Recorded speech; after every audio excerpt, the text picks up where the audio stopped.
মাই লাভ, আমি একটা জিনিস বুঝতে পারি না, তুমি কিন্তু প্রায় দেখা যায় কি যে আমাদের প্রেম ভালোবাসার বিষয়টা মানে ওই ইতিহাসটা মানে টাইনের সামনে নিয়ে আসো, দরকার নেই ওদের আনার। কেন দরকার হবে না? কেন দরকার হবে না? তোমার বেলার নিয়ম একরকম হবে, আর একজনের বেলার নিয়ম কেন অন্যরকম হবে? যেই কাজ তুমি করবা, তুমি যখন প্রেম করবা তখন তোমার প্রেম হয়ে যাবে স্বর্গীয় কাজ। সেই কাজ যদি তোমার বোন করে তাহলে সে হয়ে যাবে ফাঁসির অপরাধী। এটা কিরম কথা?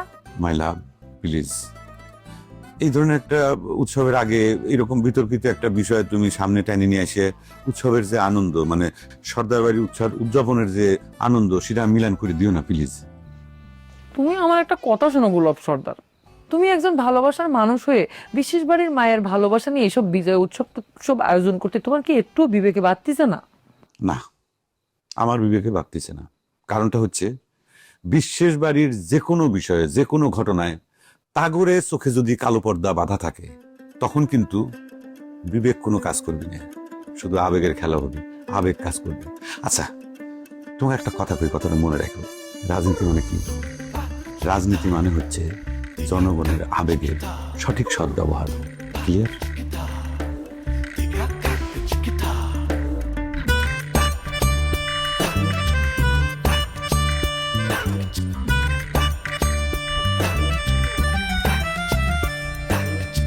নিয়ম মাইনা কেউ চলে না, সুযোগ পাইলে কেউ ছাড়ে না। হেই, গোলমাল আর তাল বাহানা, তর্কে কেউই হারতে চায় না। আজব ঢঙ্গে চলছে সব দেখো না। হেই, উচিত কথা কইলে সব বেজার হইয়া যায়। কেউ জানে না কার মন কি চায়। দ্বন্দ্ব লাগলে হিটলার হইয়া যায়। কেউ জানে না কার মন কি চায়। দ্বন্দ্ব লাগলে হিটলার হইয়া যায়।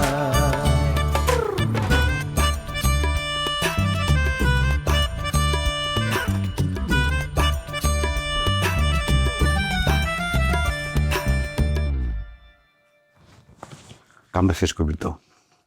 আচ্ছা, ওই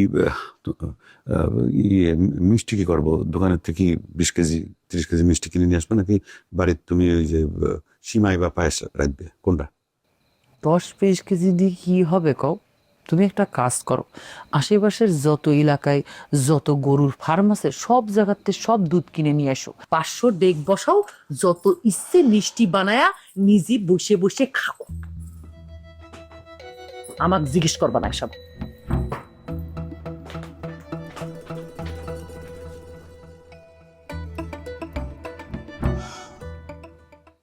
তোমার এত বড় সাহস, আমার বেটাক আমাক না জানে আমার কাছ থেকে নিয়ে চলে যাও? আশ্চর্য ব্যাপার, সাধুটা কি গাদা সওয়াল নাকি? চুপ! আমার বেটার নাম ঠিক করে কও, শাহজাদা বিশ্বাস। আবেগী হলে চলবি না। বিদেশে যাওয়ার জন্য পাসপোর্টের যে কাগজপত্র তৈরি হচ্ছে সেখানে শাহজাদা খাই লিখতে হচ্ছে, কারণ আইনের বাইরে গেলে চলবি না। কিডা আমার বেটাক বিদেশে পাঠায় তার আমি দেখ পারছাই। শয়তান লোক, টিয়ার বিষয় নিয়ে বাড়ির মধ্যে ঝামেলার সুযোগ নেই, চোরের মতো তারে ফুসলায় নিয়ে গেলে তুমি পার পাইয়া যাবা মনে করিস। আবারও কিন্তু তুমি আমাকে দোষারোপ করতেছো কুসুম। ভুলে গেলে চলবে না, ছেলে এখন সাবালক, তাকে ফুসলায় কিছু করা সম্ভব না।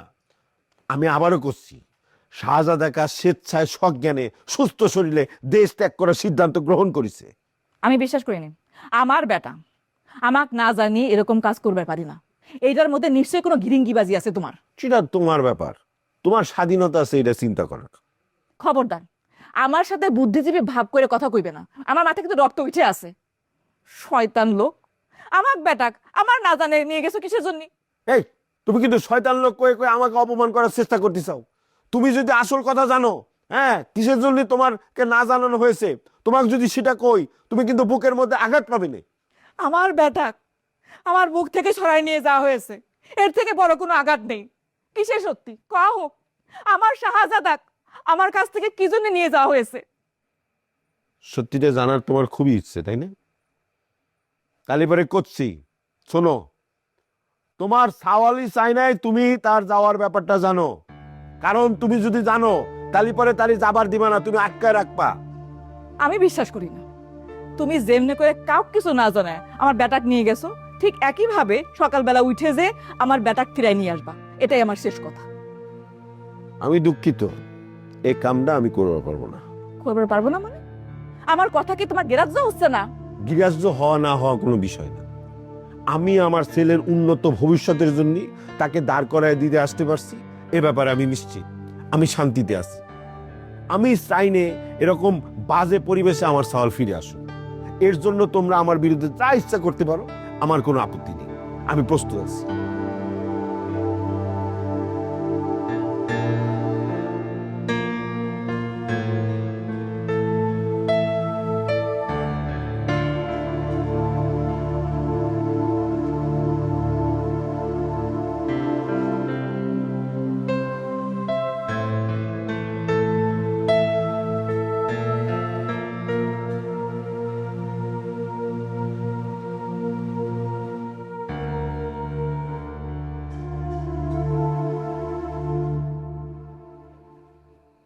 কি হলো?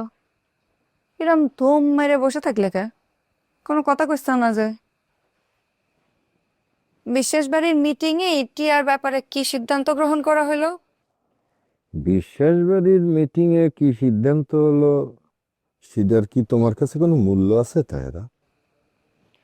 আমার কাছে মূল্য থাকলেই কি না থাকলেই কি, আমার কোনো সিদ্ধান্ত তো আর তোমরা গ্রহণ করবে না। তোমাদের মন যেটা চায় তোমরা সেটাই করবে। তবে এইটা জানি, তোমরা কোনোদিনও ভালো কোনো সিদ্ধান্ত গ্রহণ করবে না। বাহ, ফাইন কথা বলিস তো। তার মানে কি আমরা কখনো কোনো ভালো কাম করি না, সবসময় খারাপ কাম করি, তাই না? তোমার কথাটার অর্থ তো তাই দাঁড়াইলো। অর্থ যদি বুঝে থাকো বুঝে নাও, আমি কিছু কবির চাই না। এখন কও, এরকম মুখ খুলে বসে রয়েছো কে? আমার মনের কষ্টটা তোমার কাছে মুখ খুলে বসা হয়ে গেল, তাই না? ঠিক আছে, মুখ ফুলে বসে থাকার কথাটা ভুল হয়েছে কওয়া। মন না খারাপ কিসের জন্য কওয়া যাবে? মন খারাপের কারণটা তুমি তো জানো তাহেরা। আমি তো উভয় সংকটে পড়ে গেছি। একদিকে বেটার জন্য বুকটা আমার পুড়ে যাচ্ছে, আর ওদিকে বাড়ির সকলের সামনে মাথা হেট হয়ে যাচ্ছে। বেটার জন্য মনের ভিতরে পড়ে যাচ্ছে সেটা মানলাম, কিন্তু বাড়ির সকলের কাছে মাথা হেট হয়ে যাওয়ার কারণটা তো বুঝলাম না। না বুঝার তো কিছু নেই। বিশেষ বাড়ির কাউরে কিছু না জানায় রাজরে বাড়ি ছাড়া করা হয়েছে। কামটা তো ভালো হয়নি।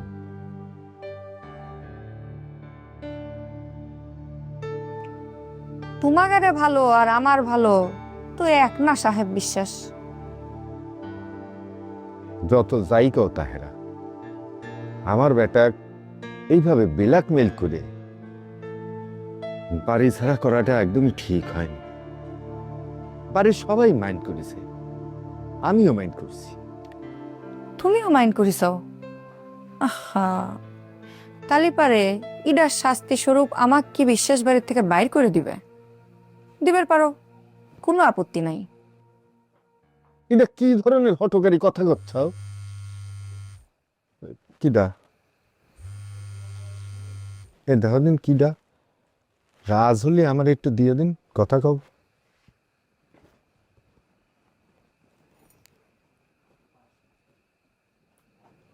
হ্যালো, কিডা?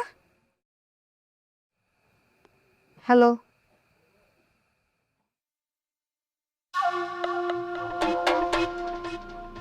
টিয়া, তুই কোনে?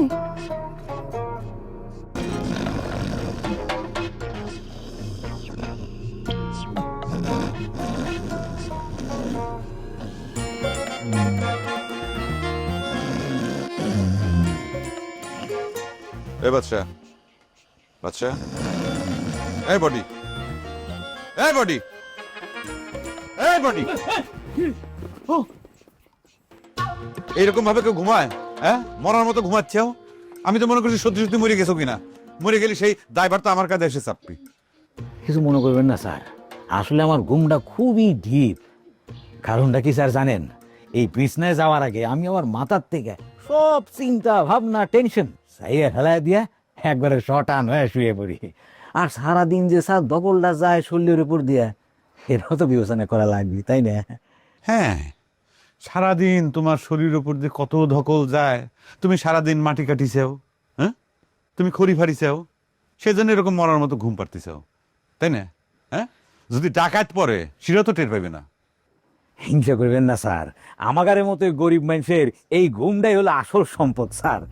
যাজ্ঞা স্যার, আমার এই দামি ঘুমটা ভেঙে দিলেন, এখন কন কি সমস্যা? সমস্যা সমস্যা নাই, সমস্যা হতে কতক্ষণ লেকচার খালি। শোনো, ওই বিশেষ বাড়ির পরাজয়ের জন্য আমরা যে মিষ্টি বিতরণ করতেছি, তারপরে বিজয় উৎসব উদযাপন করব, সেটার পরিকল্পনা চলতেছে, এসব সংবাদ কিন্তু কারো না কারো মাধ্যমে তাগরের কানে কিন্তু পৌঁছে যাবে, তাই না? সেটা তো খুবই স্বাভাবিক স্যার। এখন তো স্যার এই তথ্য প্রবাহের যুগ, এখন তো কোনো তথ্যই স্যার গোপন রাখা যেতেছে না। হ্যাঁ, সেজন্যই তোমাকে ঘুম থেকে জাগা তুললাম, কারণ এখন কিন্তু বিশেষ বাড়ির লোকজনের অবস্থা মাথার গায়ে কুত্তে পাগলের মতো। যে কোনো সময় কিন্তু তারা অ্যাটাক করে পারে, হামলা করে পারে, এটা মাথায় রাখা লাগবে। হামলা করুক স্যার, হামলা করবেন দেন আপনি। এই আমি বডি থাকতে আপনার শরীরে কেউ টাচ দিতে পারবি না। সময় বদলে যায়, কিন্তু আভিজাত্যের মানে একই থেকে যায়। স্মরণের ছোঁয়ায় তোমার উপমায় বদলে দিলে যে আমার। স্যান্ডেলিনা সো, রূপচর্চায় আভিজাত্য। ভালো, এই কথাটা শুনে খুব ভালো ঠেকলো। তাহলে পরে এরকম মানে মরার মতো নাক ডেকে না ঘুমায় একটু জাগিয়ে থাকো, এই বাড়িটা একটু পাহারা দাও, কোন জায়গায় কোন শব্দ টব্দ হয়, কোনো একটা সমস্যা হলে পরে সাথে সাথে আমাকে ডাক দিবে, ঠিক আছে? যাতে একদম প্রাথমিক পর্যায়ে যেন আমরা সেই আক্রমণ প্রতিহত করে পারি, ঠিক আছে? ওকে, ঘুমাও। না না না না স্যার, সরি স্যার। কি সরি? বাড়ি পাহারা দেবো মানে? বাড়ি পাহারা দেওয়া তো স্যার এই নাইট গার্ডের কাম। আমি তো স্যার নাইট গার্ড না, আমি একটা বডিগার্ড। আর এই রাইট জায়গায় বাড়ি পাহারা দেওয়া লাগবে, এইটা তো স্যার কোনোভাবেই আমার ডিউটির মধ্যে পড়ে না। ও, তাহলে কি করা লাগবে? বাড়ি পাহারাদের জন্য আরেকজন নাইট গার্ড আমার নিয়োগ দেওয়া লাগবে, এই তো? সেটা হলে তো স্যার খুবই ভালো হয় স্যার। আর একটা কথা, একসাথে দুজন নিয়োগ দিবেন, কারণ স্যার ওই একজনের পক্ষে এই সারা দিন রাত ডিউটি দেওয়াটা খুব অমানবিক হয়ে যাবে স্যার। বাহ, খুব ফাইন একখান কথা বলছেন। একসাথে আমি 2 জন নাইট গার্ড নিয়োগ দেবো, তখন তোমার কামটা কি হবে? তোমার দিয়ে আমি কি করাবো? ঘাস কাটাবো? সরি, তোমার তাজা ঘুম আমি ভেঙে দিলাম, এখন নাকে তেল দিয়ে ঘুমাও। আর একটা কথা, এই বয়সে একটা চ্যাংড়া ছাও তুমি, তোমার এত জোরে জোরে নাক ডাকে কিসের জন্য? নাক ডাকা তো নেশার ব্যাপার স্যার, কিন্তু এটা কি আমার দোষ? তুমি ঘুমাও, তোমার সাথে কথা কবের আইসি আমি, আমার সারা রাতে ঘুম শেষ। আমার তুমি বডিগার্ড, আমি ঘুম পাইতে পারবো না, আমি এখন তোমার বডিগার্ড হয়ে সারা রাত জেগে থাকি, ঠিক আছে? তুমি ঘুমাও, আমি এই বাড়িটা পাহারা দিচ্ছি।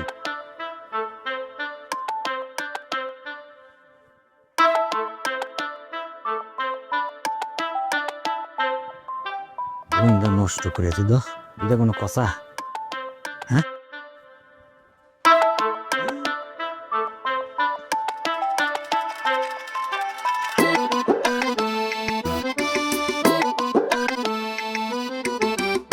আমি নাকি এখন রাইট জায়গায় জায়গায় বাড়ি পাহারা দেবো, দেখছেন?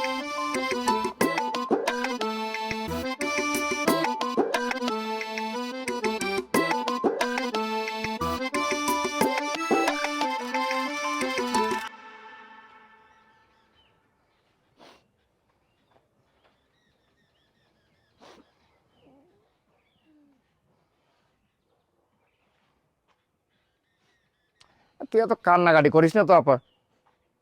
করছি না আগে রবিন আর টিয়ার বিয়ের ব্যাপারটা আগে দেখে নি, তারপরে জহিরকার গিরে আমি ছুটা দেবো না।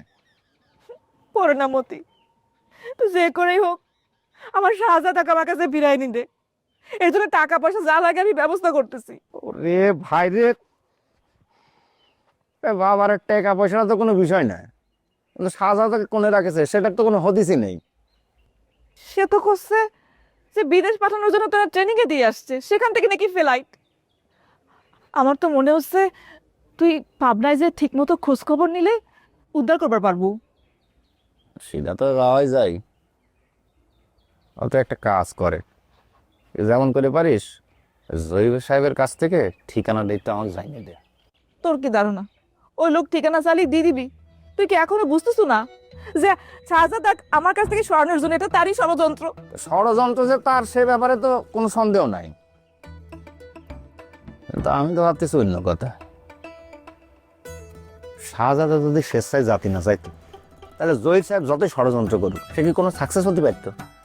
করলাম তো, সে আমার বেটার মগজ দোলাই করেছে। সহজ সরল পাইয়া উল্টা পাল্টা আব্বার নামে বুঝাইছে, বুঝাইয়ে ওই সর্দার বাড়িতে ঢুকাই দিছিল। ফেল মাইরা আবার নতুন ষড়যন্ত্র করতেছে। আমার মাথায় একটা জিনিস কিছুতেই খেলতেছে না রে আপা। প্রতিদিনে বিশ্বাস বাড়ি থেকে 2-2 সাল গায়েব হয়ে গেল। শাহজাদার কথা নয় বাদই দিলাম, ওই একটু সহজ সরল আছে, কিন্তু আমাদের রাজ সে তো চালাক চতুর। সে কিভাবে কাউ কিছু না জানায় নীরবে বাড়ি থেকে প্রস্থান করলো? আমার তো এখন মনে হচ্ছে সাহেবের বউ আর তোর দুলাভাই মিলে বিশ্বের বাড়ির বিরুদ্ধে ষড়যন্ত্র জামিছে। এরা তারই অংশ। কথাটা কিন্তু একেবারে উড়াই দেওয়া যায় না রে আপা। এই ষড়যন্ত্র থেকে উদ্ধার পাওয়ার জন্যে রাজ আর শাহজাদা ফিরিয়ে আনা খুব জরুরি রে মতি। তুই তুই যে করেই পারিস আমার শাহজাদা আমাকে ফিরে এনে দেয়। বেশি দেরি হলে পরে যদি ফ্লাইটে উঠাই দেয়। তুই এত ভাঙিয়ে পড়িস না তো, আমি দেখতেছি বিষয়টা কি এত সহজ হবে না তাই ভাবিছিস? আমি দেখবো না লোকটা যে কিটিগাল, এক কাম করে তুই ভাবি কিছু টুকা মারি দেখিস তো শাহজাদার রাজে যাওয়ার ব্যাপারে কোনো যোগসূত্র পাইস কিনা।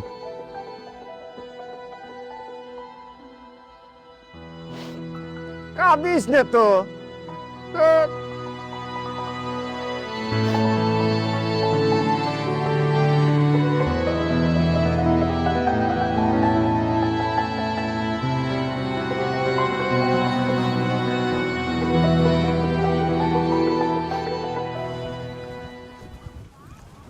স্যার একটা কথা জিজ্ঞেস করি। কি জানবে চাচ্ছ? কোনে যাচ্ছি তাই তো? না না স্যার, সেটা জানা তো আমার জন্য খুব একটা জরুরি না স্যার। এই বেডরুম আর ল্যাট্রিন ছাড়া আপনি যেখানে দেবেন সেখানেই তো আমার সাথে সাথে থাকা লাগবে, তাই না? তাহলে পরে আমার কাছে কি জানবে চাচ্ছ? স্যার জানবে চাচ্ছিলাম যে মানুষের শরীর বার হয়ে গেলে কি ওই নাক ডাকা শুরু হয়? সেটা আমি কেবা করে কব? আমি তো ডাক্তার না, তাই না? না স্যার, আমার শরীর তো তেমন বার না। সেদিন আপনি করলেন যে আমার নাকি নাক ডাকে, তাই আমার খটকা লাগলো যে আপনারও কি নাক ডাকে, ভাবি কি কমপ্লেন করি। আজারি কথা কর জাজ্ঞাপন না, তাই না? আমার নাক ডাক কিসের জন্য? না স্যার, আপনার শরীর তো আমার চেয়ে বেশি ভার, এই জন্য একটু মিলিয়ে দেখবে চাইলাম। সবকিছু এত মিলায় দেখা শিখিস কিসের জন্য? হ্যাঁ, মুখ বন্ধ করে কোনো কথাবার্তা না করে একদম তালা চাবি মারিয়া চুপচাপ হাইটে যাবে, ঠিক আছে? ঠিক আছে স্যার। ওই কইছিলাম কি স্যার, এই হাঁটার সময় কথাবার্তা করলি না ওই রাস্তার দূরত্বটা গায়ে লাগে না। স্যার লাস্ট একটা কথা জিজ্ঞেস করে রয়েছে স্যার, একটা কথা। আচ্ছা স্যার, এই যে আমার কাঁধে যে ব্যাগটা দিছেন, এই ব্যাগের মধ্যে কি টাকা? না আপনি কইছিলেন না যে এই বন্দুক আর হুন্ডা একসাথে সংগ্রহ করা লাগবে, এতগুলো টাকা তোর আপনার পকেটে আটার কথা না। তোমার এই ব্যাগের ভিতর কোনো টাকা নাই। প্রথমে আমরা এখন ব্যাংকে যাব, চেক দিয়ে টাকা তুলবো, তারপর সেই ভারী টাকা তোমার এই ব্যাগের ভিতর ঢুকে দেবো, তুমি সেই ব্যাগ বহন করে হাঁটে চলে যাবে, ঠিক আছে? ক্লিয়ার?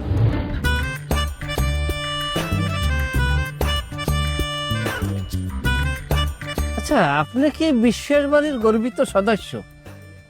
আমাকে এই বাড়ি থেকে বিদায় করে দেন। এখন কি এই ধরনের কথা কওয়ার সময় সুজাতা বেগম? আচ্ছা, তুমি আমার চেনবা না, চেনার কথাও না।